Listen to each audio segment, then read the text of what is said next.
Electricity prices in the Philippines are among the highest in Southeast Asia due to uncompetitive and unsustainable market structures.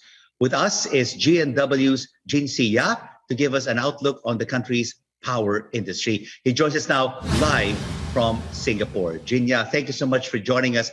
Tell us, how does the Philippines compare with its Southeast Asian neighbors in terms of infrastructure and technology in the power industry? First of all, thank you for having me here.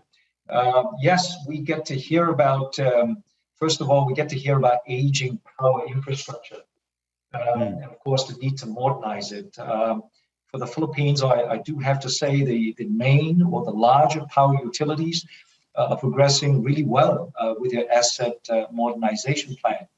But of course, on the slightly sort of a different side of things, we're also very aware of the same stable power with quicker incident recovery responses is needed for smaller electric cooperatives, often are careful with the amount of budget resources they have.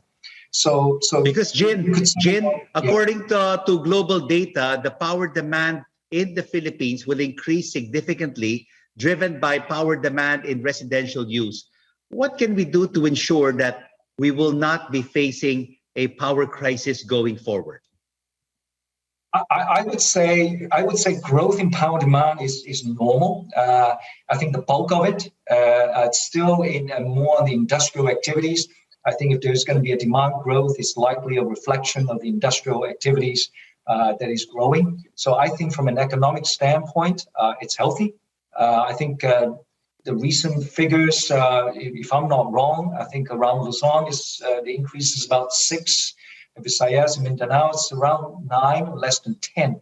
I think you know what, coming from the overall grids perspective, I think there's also the current arguments on coal generation, and but I do want to, and I think we all know that the government has an aggressive plan to increase this renewable generation capacity, specifically solar PV, for a number of years now. So overall, I'd say that the situation in the Philippines looks it's not as bad, but it's actually quite good.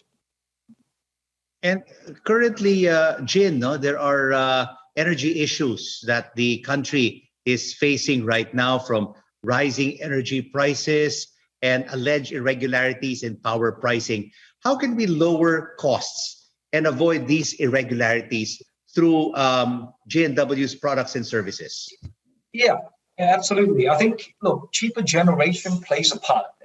Obviously, I think earlier on in the program, we spoke about it as well. Of course, the utility can also lower costs of power through modernizing the assets with newer technologies, lesser incidents of failure through better availability of information from the field, for example, and lower their operational costs.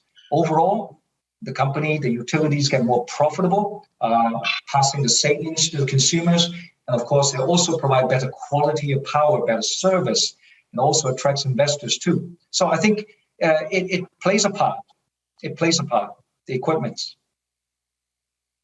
Thank you so much for joining us on The Final Word. Giin, Regional Vice President for Asia Pacific at GNW Electric Company.